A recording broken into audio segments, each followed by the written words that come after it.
Hi, everybody, and thank you for joining me for this webinar. I really am excited about talking about what yoga is about to me. This webinar has been literally years in the making, and I think I'll continue to develop this theme even more, and we'll revisit it again. But over the years, I've had lots and lots of teachers come to the house and come to my studio and learn how to teach people with injuries. It's one of the things that I seem to specialize in. But it's not because I'm good at teaching people with injuries, it's because I understand how Bikram yoga works as a therapeutic practice. And this really was designed to be a therapeutic yoga. It's designed to take injured bodies and bring them back to wellness, to bring them to wholeness, to bring them to health. So I was thinking a lot about what does that mean to be in good health and have good wellness.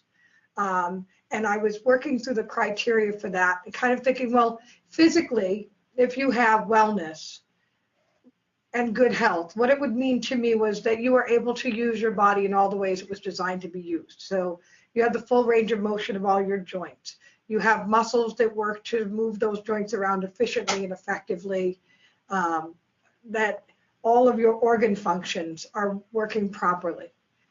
But there's also the other pieces of the practice. So mentally, having the ability to control your own mental status, to be happy and healthy in your mind, to not have stress create problems on your body, to be able to control your own breathing, to keep your nervous system calm.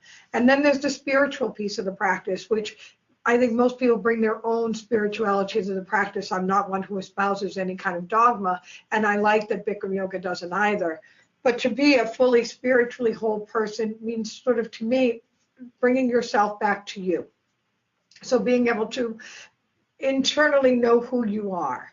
And so that's sort of, to me, the goal of a yoga practice overall, is to have this healthy body, healthy mind, healthy spirit. That's the ultimate destination. And most of our students, and they don't come to us in that way. So that's what I'm working towards in my own practice, but I don't know that that's ever a goal you get to. It's just something you continue to work towards. But the truth is, yoga is not about yoga. And I think we can get focused on the practice as a way to get better at asana. And that's not what yoga is about. Bikram said over and over again, it's the only subject in the world where the object is not the subject. The object is yoga, but the subject is you. So really, it's about creating a better you. And what does that mean? Well, the goal of yoga for me is to have a better life, to have a better quality of life, because you come to yoga. When you're not in the room, how is your quality of life? Do you feel like you're less stressed? Do you feel like you can do whatever activities you want? And for most students, their goals can be pretty simple. They want to be able to walk up and down stairs easily. They want to be able to go mountain climbing if they want. They chase children around, get on the floor with grandchildren, tie their own shoes. All of these things that we forget that so many people can't do. Get off medication. All of these ways to bring themselves back to health. So when you create a practice that's not accessible to those people, what I find you end up with is a room full of what I call one student, which is you have a room full of students who are in relatively good health and could do any kind of fitness activity to stay that way, and are working on other things in their body, but really the yoga is not a therapeutic practice for them. It's a fitness event or fitness activity. But in my studio, we work really hard to make sure that we're very accessible to everybody. The beauty of Bikram yoga is that this practice is accessible to everybody, the way it was designed, the way the dialogue was written, the way it was originally taught. And I think somehow a lot of places, a lot of studios have gotten away from that. Some of it because there wasn't enough continuing education to sort of teach people how to do this. And I've always considered myself extremely lucky to have worked in this community and had an opportunity to have continuing education, a lot through my own efforts, but working with senior teachers, going back and visiting teacher training, helping with teacher training, and then working with students in my own studio. So when you're talking about yoga not being about yoga, and the goal of yoga is to create a better quality of life outside the room, and that this is a therapeutic yoga that's accessible to everybody. It means that it taught properly, every type of body can come in the room. And what you end up having is people who are coming in to use this as a healing process. So over time, I've realized there's sort of a continuum of healing, of what the body needs to go through to go from being injured to getting well, and how you apply the practice in those modalities while you're getting the body from an injured body or sick body to a healthy, happy body that can then start working on the other things. So the first thing I thought about was there are, of course, the 3 qualities of the body and the 5 qualities of the mind. So we've created some visuals to go with tonight's webinar. Yeah, you can see them. Okay, you can see them. I don't think that I can. So there are 3 qualities of the body: strength, flexibility, and balance. So when you're working with a healthy body, relatively healthy body, and you're working on those 3 things, when you're doing asana, when you're doing postures, that's what you're working on. You're working on strength, flexibility, and balance. So the strength of the body to support movement, the movement of the joints, what I call range of motion, and sometimes I just use the initials ROM. So there's a couple of things in the presentation that say ROM. That just means range of motion. So in this practice, through the course of the 26 postures and the 2 breathing exercises, we're actually working all the various parts of the body. This is why we talk about inside out, bones to the skin, fingertips to the toes. It's a whole body workout. It's a holistic approach. So throughout the class, we're taking different body parts and using them at their full range of motion. Not everybody has all the range of motion of all their joints and all of the strength to support it. But the nice thing is this yoga is completely accessible to people who have very limited range of motion, because their only expectation is to work on the step of the posture they're in. Because the benefit of the posture doesn't come from getting to the end of the posture. The benefit of the postures come from doing the steps that you can do in the posture. This is why the sequencing of the dialogue is so wonderful. Each step of the way, you do that step and the next step. And when you get to a step that your body can't do, the next one, then that's where you're building these qualities of your body. It's where you're gaining strength and flexibility, where you're working on balance. But there's also a balance of strength and flexibility. And I talk about this quite often in the webinars. So an overly flexible body will have, can often create wear and tear on joints.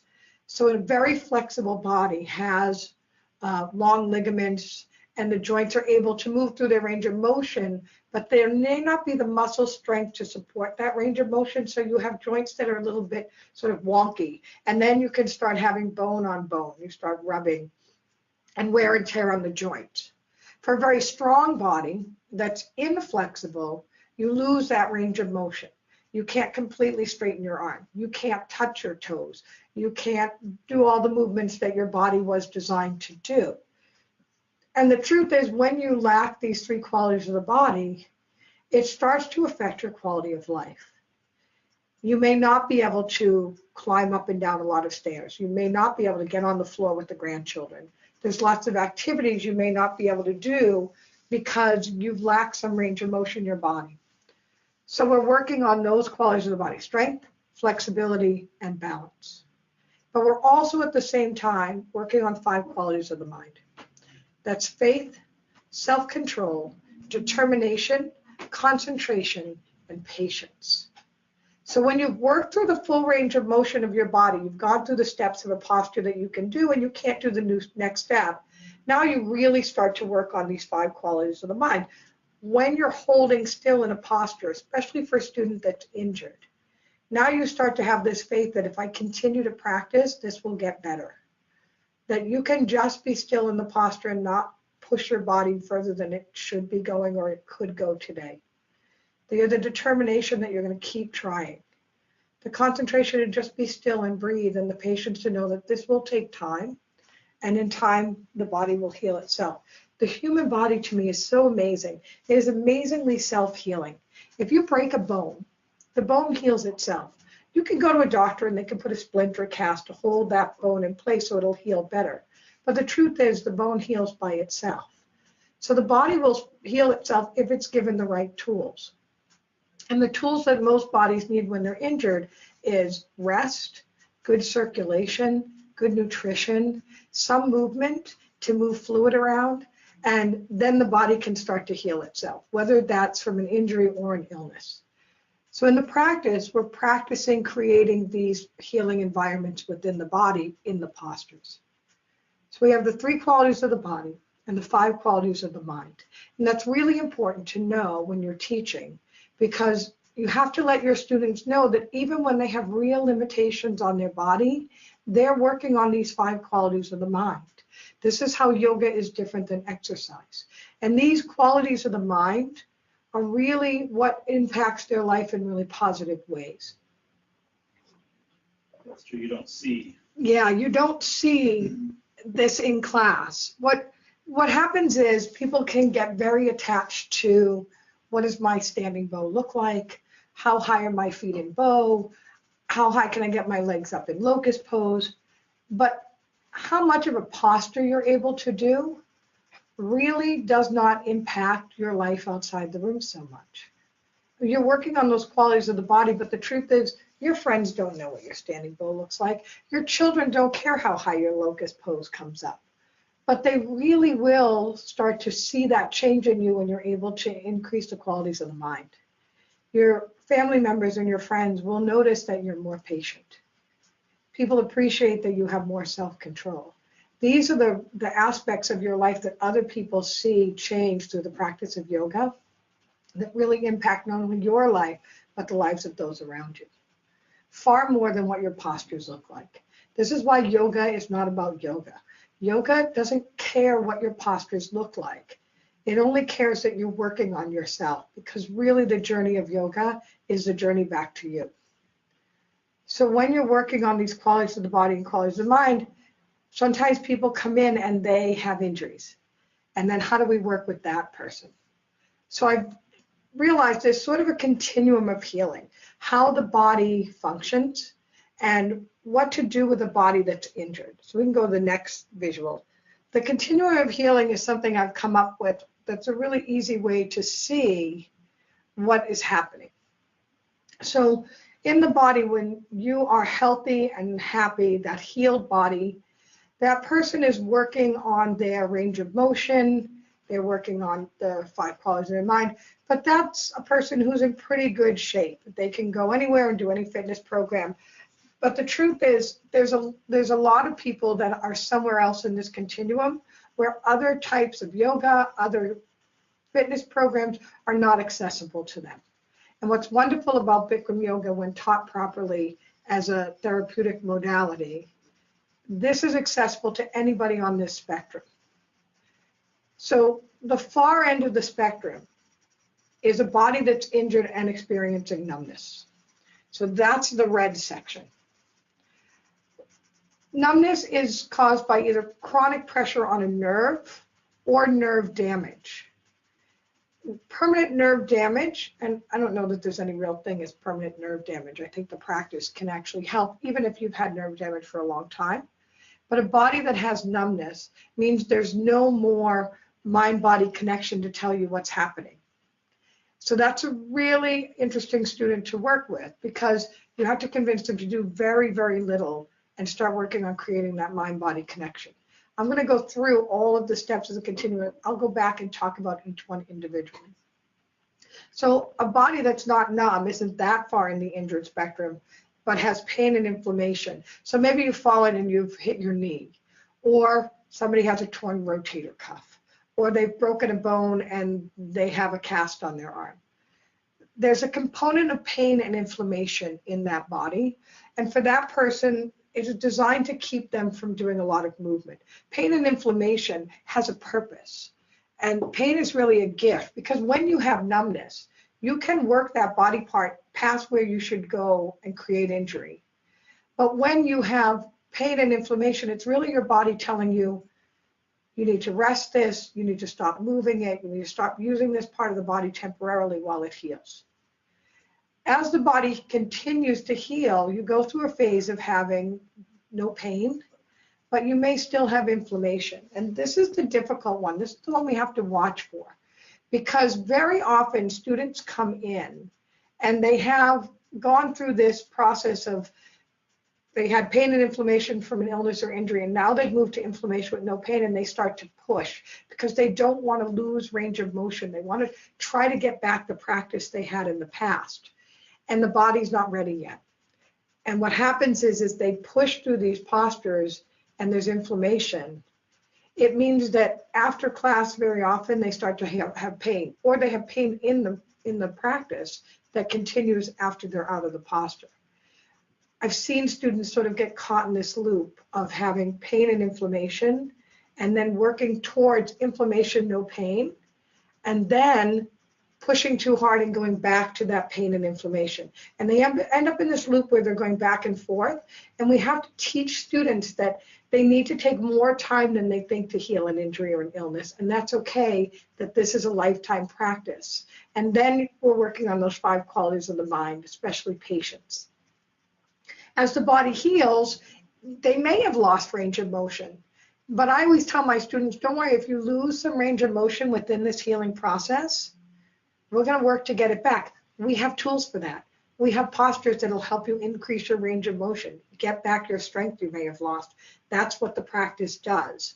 But you have to be patient enough to get through this process to this place where you can start to work on your regular practice again and get your range of motion back to where it was pre-injury, and to also get back the strength you may have lost by not using the muscles as much. And then we go back to a fully healed body.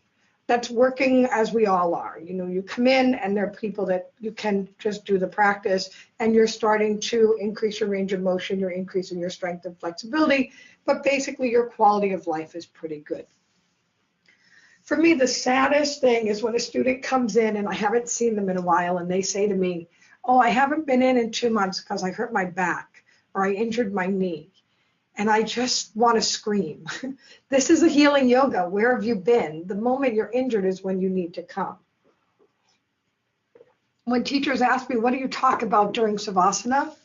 Honestly, a lot of times this is what I'm talking about. I want to convince my students to understand that this is a healing yoga. And if you're sick or injured, please come to class. And come to class more when you're sick or injured. So there's a way to take this continuum and apply it to the practice.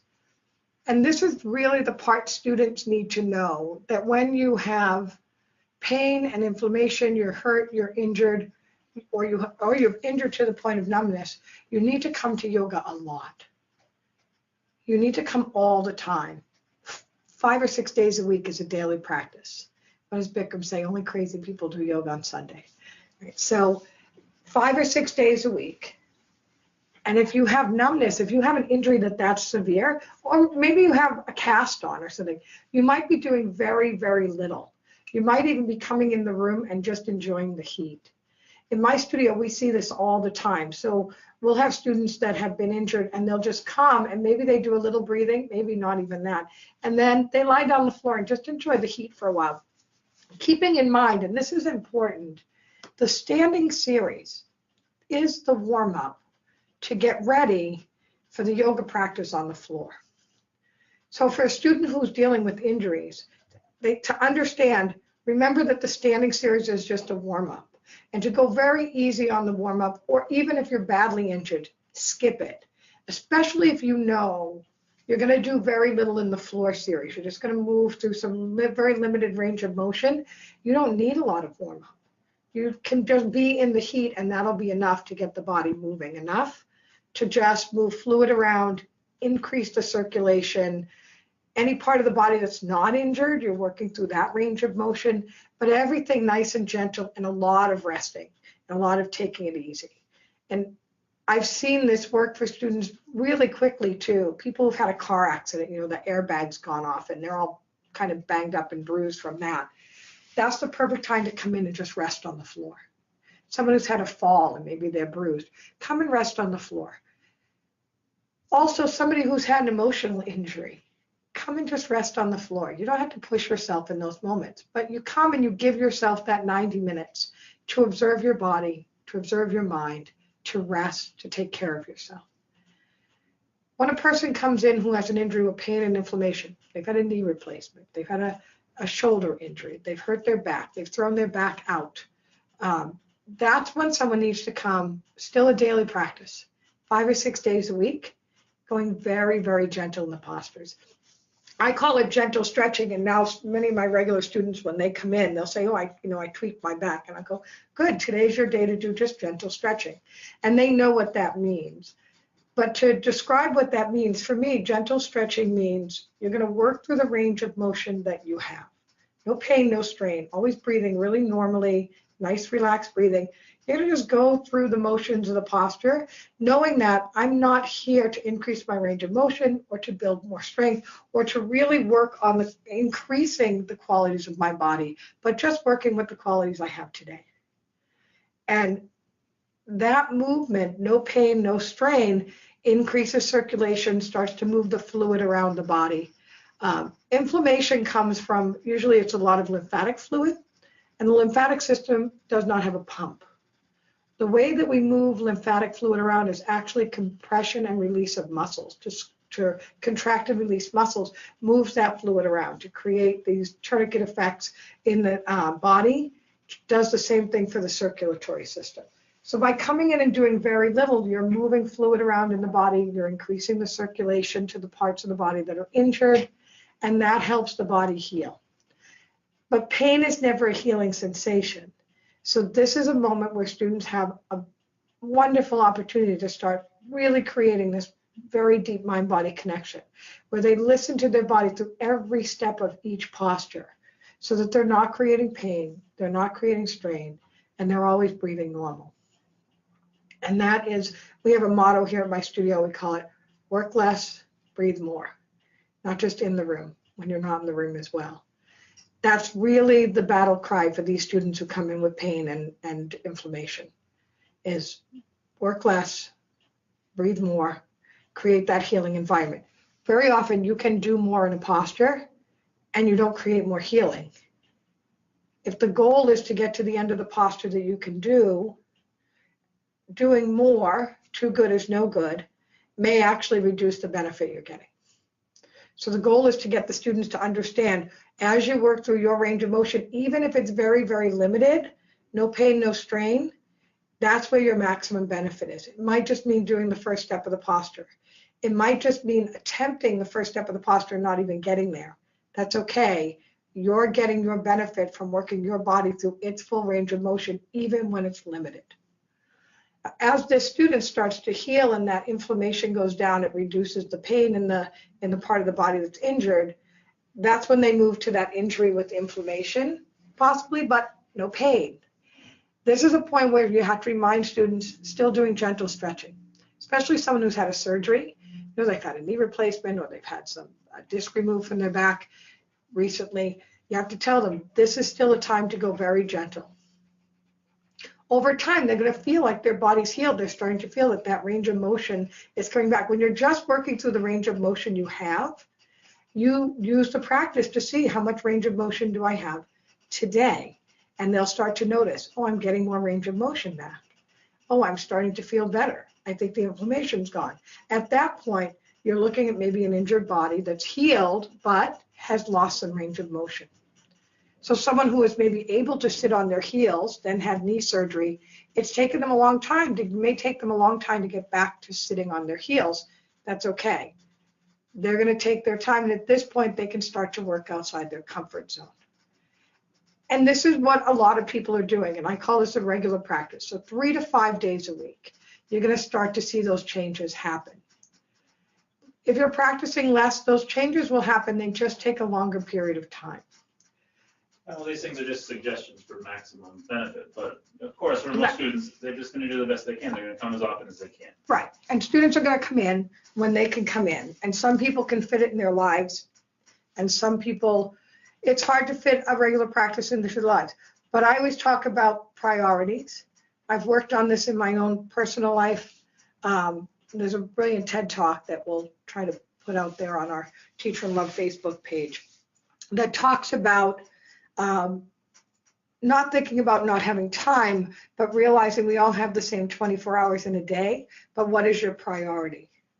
The human body is really interesting because when something's going on, when you're sick, when you have an injury, the body will make it a priority. And when you talk to a lot of people who have illnesses or an injury, and you say, well, when did this start? They can tell you, they can trace it back to long before they thought it was a problem. Well, it was bothering me a little bit, but it was okay. I could put up with it. But over time, the body will push you to make it a priority. And at that point, I have conversations with students and say, well, now you have this injury, so what is the priority? The priority should be taking care of your body, and other things maybe aren't so much of a priority in the moment. And then as you get better, those other things will become a priority again. You know, I understand that there's family things and work and responsibilities outside of yoga, but the truth is, how effective are you at those when you're sick or injured? But if you make your practice the priority for a little while and you heal yourself, then those priorities can shift again. I'm better and I'm more effective, efficient in my life. I can go back to just a maintenance practice. So sick or injured students is what I tell them. Daily practice, 5 days a week, 6 days a week. If you can come, do very little. As you're healing and you're getting better, you can come less and work a little more.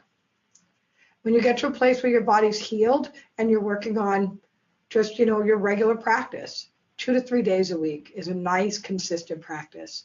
And then for somebody who's got a very open body, they're strong, they're flexible, they're mentally in a good place, they're spiritually in a good place, once a week is a perfectly fine maintenance practice.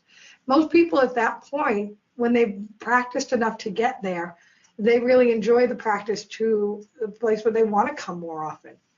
But when you're injured and sick, you have to come a lot. And when you're actually in good shape, you don't have to come as often. And I always tell people, when you're feeling really good, you have that day where you're physically good, mentally good, spiritually good, go to the beach that day. You don't need to come to yoga. You have what you need. You know, the tools of yoga are working to make your quality of life outside the room better. And that's how yoga is not about yoga. Yoga is about increasing your quality of life when you're not in the room. One of the things I like to do when a student comes in who is sick or injured, even if it's someone I know, I ask them, what is your goal? You could ask that of a regular student too. What is your goal of this practice? You might be surprised at what their answers are, because their answers are things like, I just want to be able to climb up and down the stairs with the laundry and not have to stop halfway up. I want to be able to not have pain in my back when I get up in the morning. I want to get off painkillers that I've been taking for years. I want my blood pressure to come down so I don't have to take blood pressure medication anymore. You know, it's the quality of life things that really bring people in. And so when you ask them, what is your goal, you can really learn a lot about your students and help them understand and see how the practice is increasing their quality of life.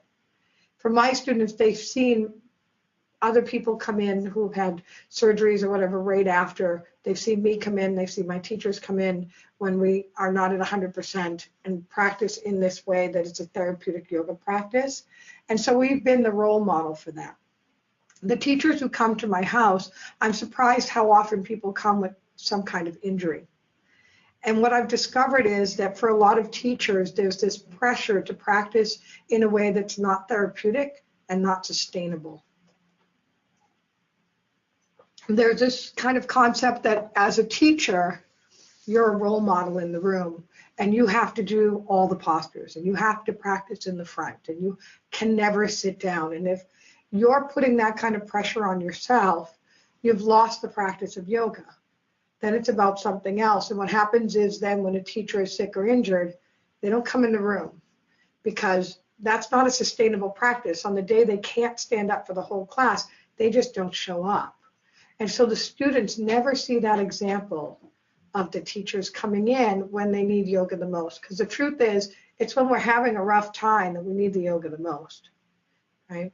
And so I think it's a wonderful practice to be able to see a teacher practice with integrity, do the postures to the best of their ability, using their range of motion, and to show up and walk the walk and talk the talk when things are not 100%.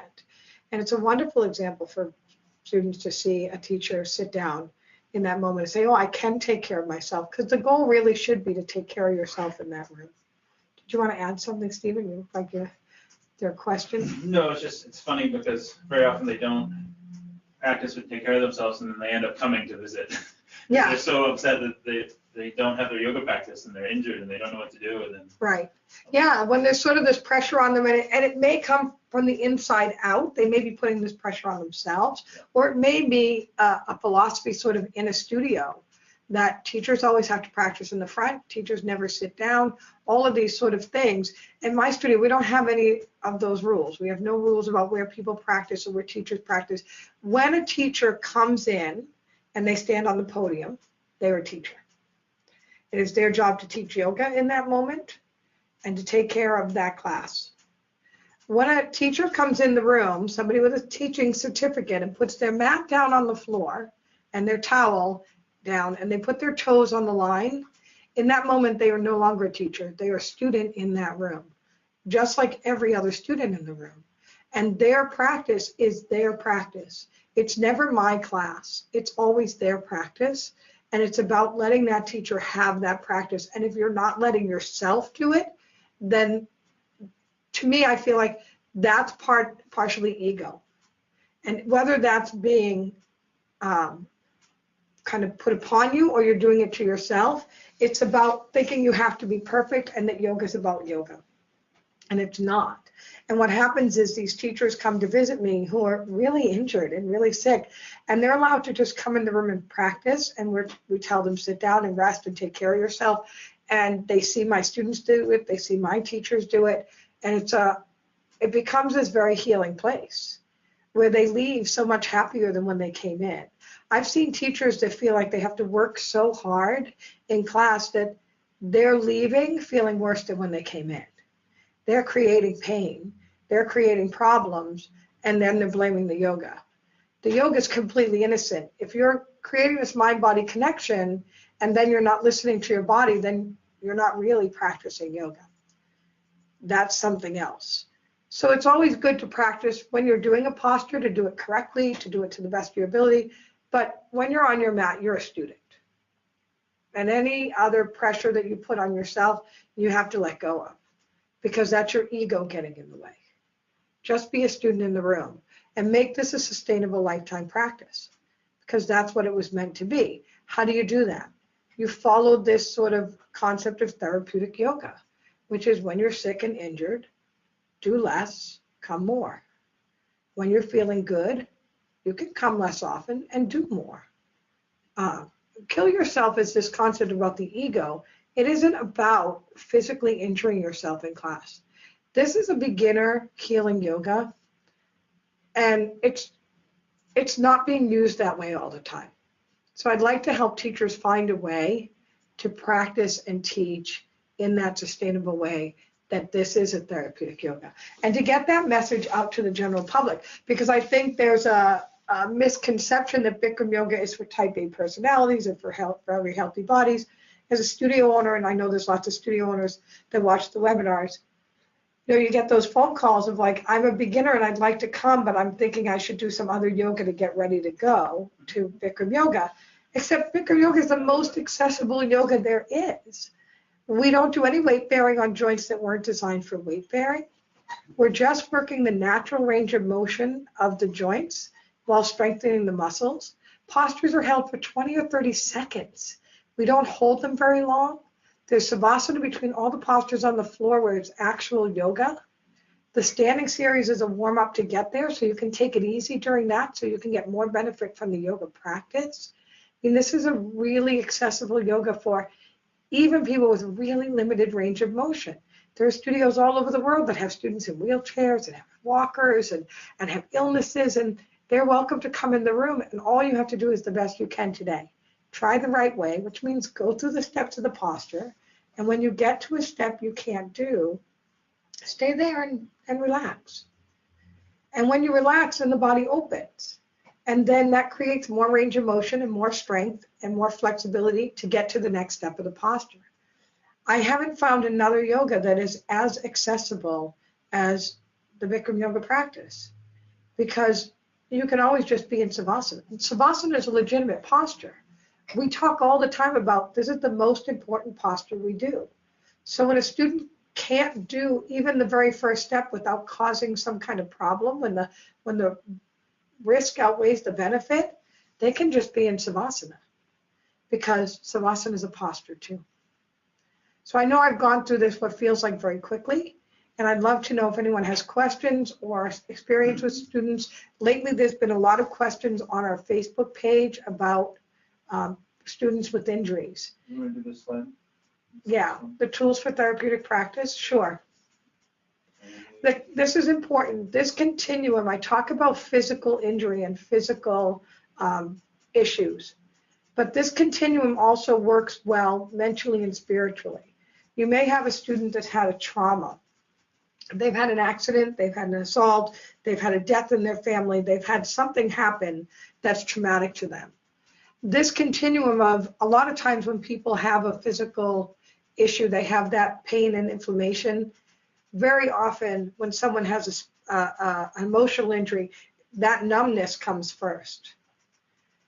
And so coming in and doing very little and breathing a lot more and resting and doing all of those things to bring you back to you is important. So this continuum works physically, mentally, and spiritually.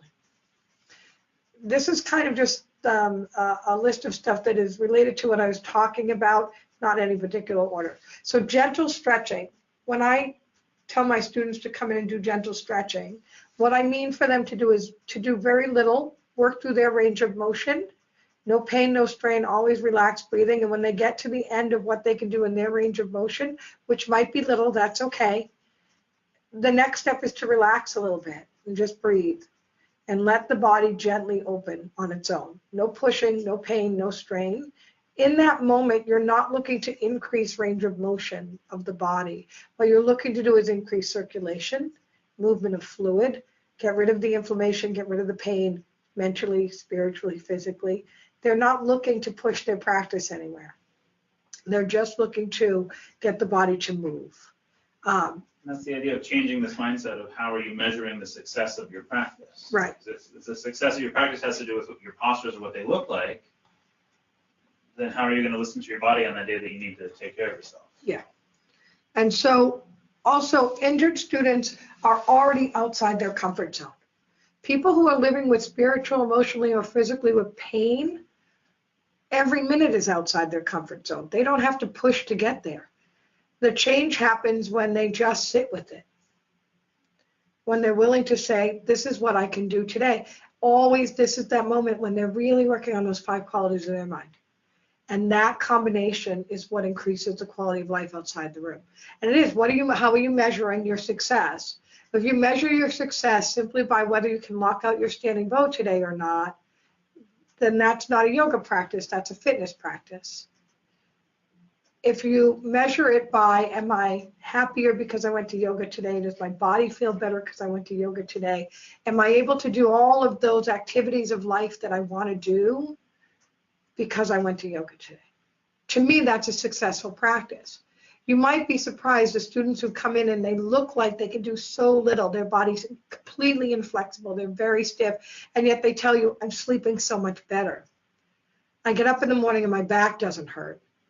To them, this yoga is changing their life exponentially, but we may not see it as teachers in the room. And that's where having a good community of practitioners is wonderful, to have that open communication, to be able to say, hey, how's your quality of life? And then being able to say to a student who comes in and says, I don't know if I'm going to be able to do much today. I don't know. And they want to tell you and make excuses for not doing the practice. I remind them that the goal of the practice is not to do the postures. The goal of the practice is for you to have a better quality of life when you're not here. So let's have a practice today that lets you have a good quality of life for the rest of the day. People who live with a chronic injury or chronic illness, chronic pain, always outside their comfort zone. It's easy for them to push to pain because they live there. And the other problem is they will keep perpetuating that inflammation and pain. So what you have to convince them to do is back way off to increase the quality of their life. And to understand that in that very first set, here's your chance to have a conversation with your body. Because these people with chronic pain often have emotional numbness to it. They've lived with it so long, they just ignore it. They separate from it. They push it to the background, but it's always there. So to be able to say, this is your 90 minutes. We're in the first set. You're just observing your own body. you're creating that mind-body connection again, because for a lot of them, they have disconnected. They can say, oh no, I can live with the level of pain I'm at now. They can live there because either they're taking pain medication that is creating that separation between their body and their mind, or they're doing it themselves.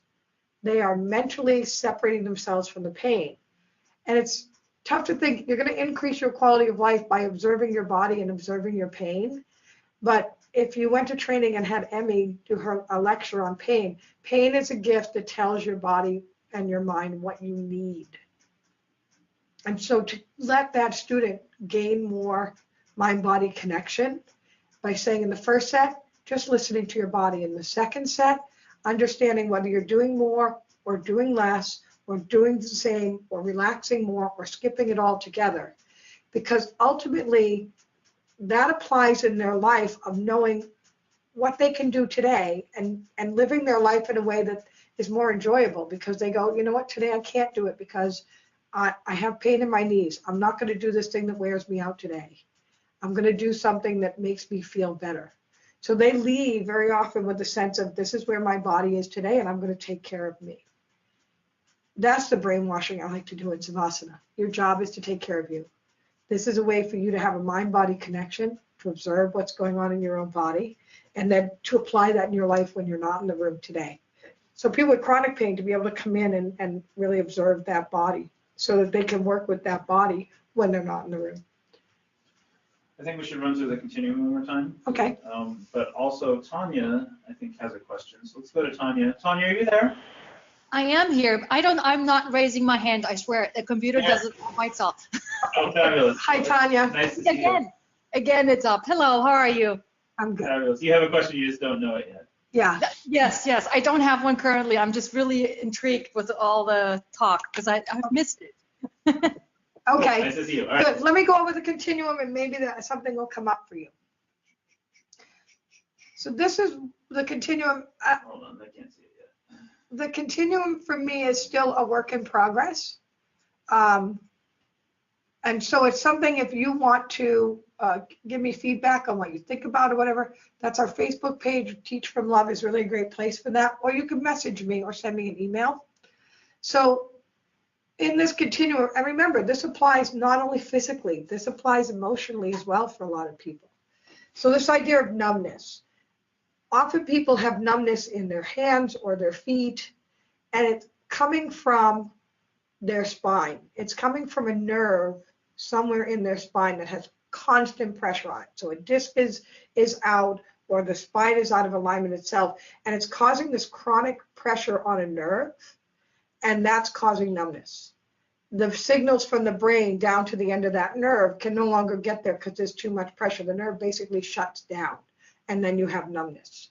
We all know that experience probably of having a little Novocaine or having, it's that feeling of there's no feeling. They block the message from the brain to the part of the body that is having an issue. So what happens though is, like if you have arm pain, numbness, it might be coming from the neck. So for those people, really it is an overall systemic issue. So you can't think, well, my arm is numb, so I'm not going to use my arm that much, but I'm going to push my head through pranayama breathing.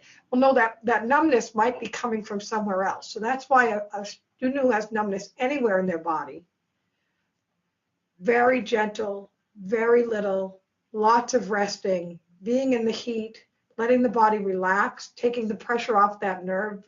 Those people who live with it often have a lot of tension going on in the muscle because they're guarding that part of the body, they're protecting themselves. So it's really, really gentle. Lots of resting, lots of enjoying the heat. There might be some other examples. Neuropathy, yeah, like diabetic neuropathy, people who've had radiation treatment or cancer treatment that lose feeling in there. That's nerve problems from the end of the nerves and not from higher up. And for those people, they're going to go about their practice, no pain, no strain, but that may be a little more of a permanent problem or a longer term problem. But increasing circulation, anything that makes it worse though, if they have this numbness that goes away the minute they get out of the posture, it's probably less of a problem. But if they have numbness, let's say do locust pose and they have numbness in their hands, and when they come out it's worse, or it's painful and it doesn't go away right away, it takes 2 or 3 postures, or it goes away later in the day, then they're doing too much. That's a question I often ask students. Does it go away right away when you come out of the posture? And they say yes. I go, oh, okay, it's probably not too much of a problem. Sometimes they have to work through that because sometimes things get worse before they get better. Right. And that's a problem because someone might say, well, I didn't used to feel my toe at all, and now my toe hurts. Yeah, it's an interesting. Well, that might be a good thing, actually. Yeah, it's an interesting thing to create a mind-body connection. And I think that it's true that for students that are new to the practice who start making that mind-body connection, they haven't been feeling their body. They never realized that this toe hurts and this elbow hurt. And I have this old pain from an injury I had when I was a kid. And now they start experiencing it. And they think that the yoga is causing it. No, your mind is now observing it. When you've taken this time to create this mind-body connection, now your mind is observing everything that's happening in the body that it was not paying attention to before. And that's the concept. Sometimes it gets worse before it gets better. And sometimes when you have old scar tissue, when I talk about this continuum of healing, it's really much more applicable to an acute injury. When you have an old injury, someone with an old surgery, an old injury that's got scar tissue, very often you can have periodic numbness or tingling or weird feelings when you're stretching that scar tissue, which may be attached to nerves or impinging on a nerve. That's one of those moments where I have this old injury. I had rotator cuff surgery. Now I'm using my arm more. And when I'm in locust pose, my hand feels weird. But when I come out of the posture, it goes away. Okay, you're probably stretching through that old injury. That's the idea. It sometimes gets worse before it gets better. That usually doesn't apply, though, to a brand new acute injury. This continuum of healing is much more related to a brand new injury. So then we go to that pain and inflammation, which is a gift. Pain and inflammation is your body telling you, stop using this part of the body. It's injured. Something is wrong. You can't, if you push at that, you're creating more pain and inflammation. So that's when you have to back way off of the practice. And this is that idea. It is a continuum of healing. This is temporary, and students often need to know that too. You just threw your back out last night. That's okay. This is temporary. Come right away. Do very little. Breathe more. Get good circulation. Decrease your inflammation. And in a few days, maybe a week, you'll be back to your regular practice. That this is temporary, and when you're doing less and when you're doing very little, it's not forever. And that's the thing. I mean, the way we're talking about this sometimes makes it sound like it's a long journey, and sometimes it is, but that's pretty rare. Most people, they back off for like 3, 4, 5 classes. Yeah. Bam! Like they're like, oh yeah, my back's fine. I'm all set. Yeah. No problem. Yeah. So some people can move through this continuum very quickly. This might be each step of the way, from pain and inflammation to inflammation, no pain, to injury healed, lack of range of motion to healed, might be a week or 2 worth of classes.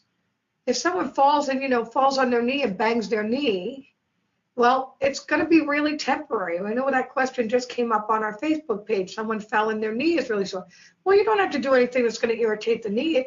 Just skip a couple postures for a few classes. Let that inflammation go down. Let the pain go down. If the skin is broken, let the skin heal.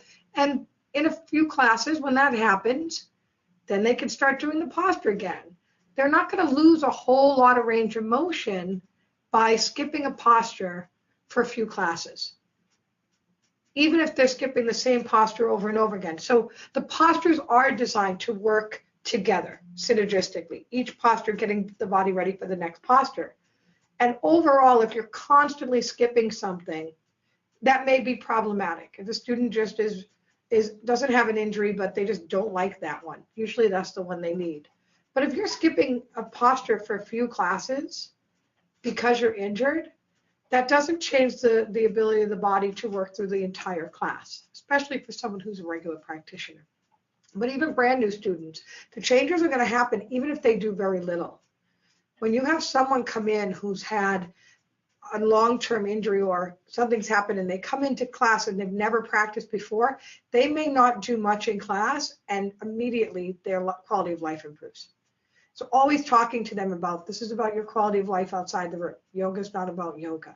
It's about convincing them to understand what they're doing when they're in the room. Because I think a lot of people, when they start practicing yoga, they're looking to maybe lose a little weight or or their chiropractor sent them or their acupuncturist sent them, but they don't understand how the philosophy of yoga works. And this is what you have to teach them when you have those moments in class when they're in Savasana. You have the opportunity, I call it the brainwashing.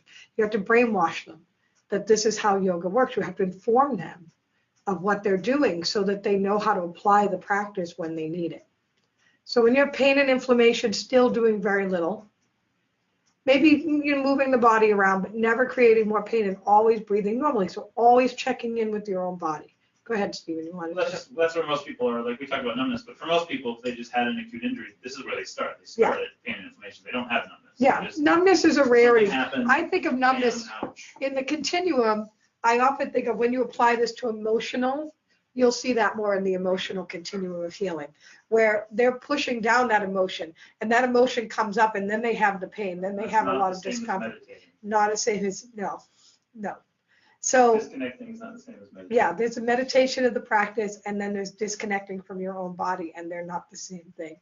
So most students will come in because of the pain and inflammation. They're at that point in the continuum to start. So they've had an ankle surgery, they've had a bunion removed, they've had, they've fallen, they've thrown their back out, they picked up something heavy, and they're just sore. That's where they start. And it's convincing them to do very little, and you'll get better.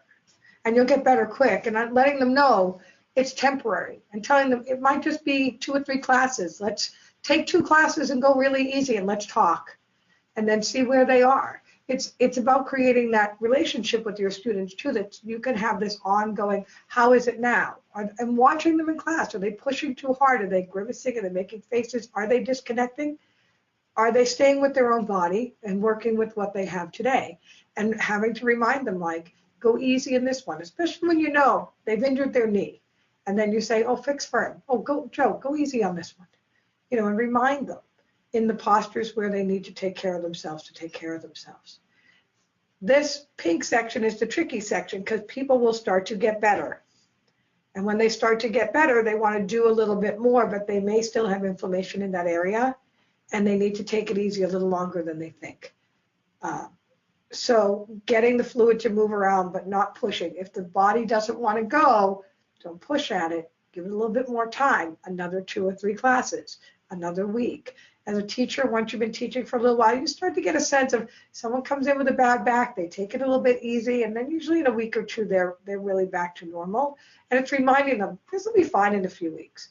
Someone with a more severe injury or surgery or something may take more time, but still letting them know, this was temporary, this will pass, and we have tools to make it better.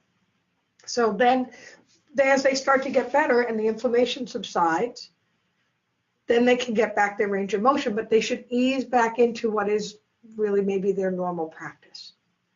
And this, again, works for teachers as well. When teachers come here and they have an injury, I often spend time doing a private lesson with them. And we get them to rest a lot more, and very often in the week or 2 they're here, they leave feeling better than they came in. So it works. It's because it works. And then they're amazed that the yoga works, but the yoga works. So I know we're getting into the hour now, and so I'd really like to be happy to answer questions before we go. Which I love because you posted them in the Teach from Love group recently. And for anyone out there, that's a great place to ask questions. There's lots of really smart people in that group, and yeah, so there's want to answer it. It's beautiful. There's a Teach from Love page, and there's a Teach from Love group, and I always screw them up. He's laughing at me. So the lowercase Teach from Love with dots in between, that's our teacher-only page, and that's you can ask questions on either page, but it's a really good page to go to because that's just Bikram teachers. The other page is, the page is accessible to everybody. The group is for Bikram yoga teachers only. It's the one where it's asked you, when did you go to teacher training? So go ahead, what is Kay's question? Well, so Kay has a student who has some arm numbness due to impingement, and she would love to talk about, well, really all the back movements because that's what's the problem, but what does very little look like for someone in pranayama breathing, in standing bow and locust and camel, what? Can you talk a little bit about that? Yeah, so my personal experience is I came to this yoga very injured, and I took my first class with Diane Ducharme, who's been teaching since 1995. And the first advice she gave me was, she said to me, can you move your head? I heard you can't move your head. I said, I could do this. And she said, well, let me see up and down. I said, yeah, I can do that. So she said, we're going to move our head. You're going to move your eyes. So I've always connected that key learning piece to that first class that I had for a student with a neck injury is just move your eyes through whatever range of motion is comfortable without creating a problem. Over time, you'll be able to look back more, but let the eyes sort of guide how far the body can go. Because if you're doing sort of pranayama and you're pushing on your neck to begin with, that's going to bother you the whole class. And the standing series, again, is just the warm-up. This is the beginning of the class to get your body ready to do the yoga practice on the floor. The yoga practice on the floor is where most of the therapeutic benefit comes from. So you want to do very little in the standing series if you have something going on with your body like that and not create a problem from the beginning. Getting your body all the way through the standing series, warmed up and ready to do your yoga practice on the floor is really an ultimate goal that you can give her. What does backward bending look like? Let the eyes do the guiding. Don't push. You might be surprised how much flexibility someone with a neck problem has in their lower back because they're using more of their lower back range of motion to get through their daily life. So as long as they're not pushing on the neck, whatever that range of motion is, just following your own eyes. And you can play with this in your own body, in your own practice, or just even while you're watching the webinar. Just start to look up and then look back. And at some point, your head won't go anymore. That's it. And for someone with an injury, it might be this far. That might be it. They can't look back anymore without causing pressure. That's it. That's enough. So the elbows might be really low, but they should touch. So it doesn't matter how high they come. This is where I run into the problem of small little changes to how you're teaching a posture changes the accessibility for a student who's sick or injured. Little things like thinking that the elbows have to be up high at a certain level or the arms have to be parallel. None of that is part of the practice. It's just elbows together touch. So if your range of motion is very limited, that's okay. The elbows might touch here. And what you can do with that student one-on-one when you have a moment to talk is to say to them, just relax your head back as far as it goes. Now bring your knuckles under and bring your elbows together. So you as a teacher can see this is how far they're going to go. This is what it's going to look like. If you expect all your students to look the same, you're going to end up with one student, which is the student with the fully open body and all the range of motion. But what you want to have is people who really need the practice because they create a sustainable business too. They're the people who come back again and again, and they know that this is a sustainable lifetime practice, and they know they can't go anywhere else. They need to come to Bikram yoga because other stuff is not accessible to them. Other types of fitness are not going to do it because they don't have the ability to do that.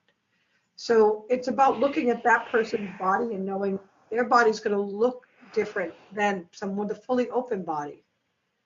But if you follow the tools of the dialogue, without adding or taking away anything, you will start to see it. You'll start to see that people just do what they can do. Go ahead, Steve. I'm going to go to Kay. Kay, are you there? Hi, Kay. Yeah. Hi, Terry. Hi, Stephen. Hi. Ask away. Okay. Okay, so thank you for that. That's great. I'm going to tell her to lead with her eyes. Yeah.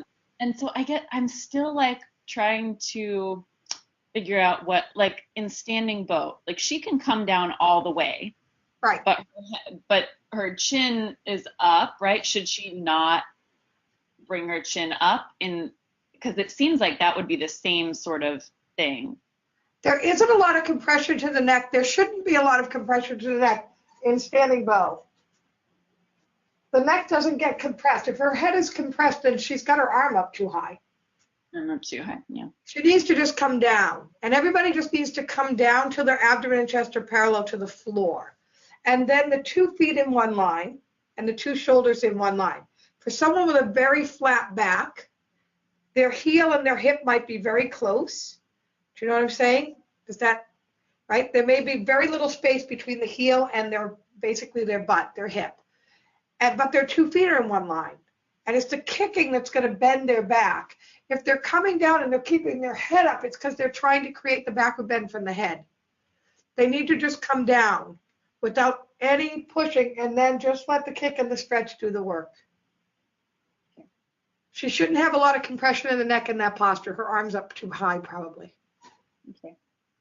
It's so hard to fix these things when I can't see the student. Yeah, But thank it's you. learning to see it. It's learning to see it. As a teacher, just also, as I was making my notes for this webinar, it's funny, the one thing that I looked at right before we came on was, just because you see it doesn't mean you have to fix it. Sometimes it's good enough to just see it for a little bit. Get her to be responsible for her own practice. No pain, no strain. That's really important, and always breathing normal. So if she's having pain or strain, impingement, I know what that feels like. Or making the numbness worse. Or making the numbness worse, then she needs to be responsible. You need to do less. Just gentle stretching, tell her for a little while till you start to see what her body looks like in that gentle stretching. And that's why I suggested online, and I think it's a good, a good starting point for every student is just back off a little bit for a little while. Take it easy for a couple weeks and then see where you really are. Because then if you give that inflammation a chance to go down, now you have a true sense of like where her body actually is and how her numbness is happening and where the impingement is happening. You have a better idea. But while everything's all flared up, Yeah, she's holding her body in tension, so everything is tight. She's got to learn to where is the relaxation in every posture. Every posture has a key component of every posture is relaxation. So where can you relax? And that might be the correction you give to her. When you see that in standing bow, you go, I don't know her name. Where can you relax? Sue, where can you relax? That might be enough of a correction for her. Also, this is where the webinars all kind of start to work together. Go back and look at the limited and injured body webinar, because we go over a lot of this.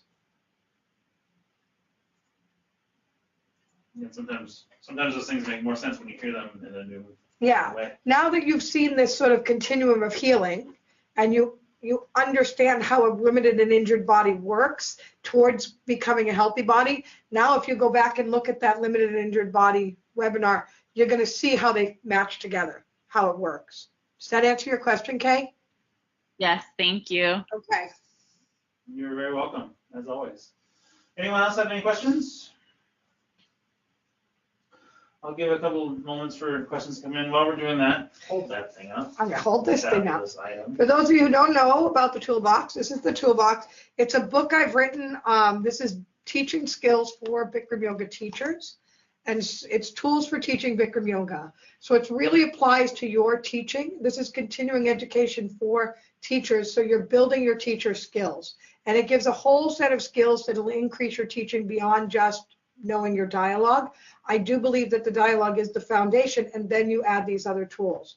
So for newer teachers, please remember that your first foundation is your dialogue, but this is where the next thing that you can work on. You can work on these skills of teaching, whether it talks about limited in your bodies, the energy in the room.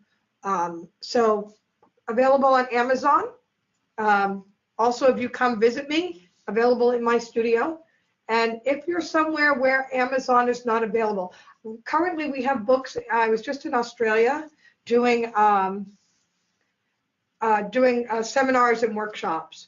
And so we've left books in Australia. We've discovered that it's very expensive to ship books from Amazon to Australia.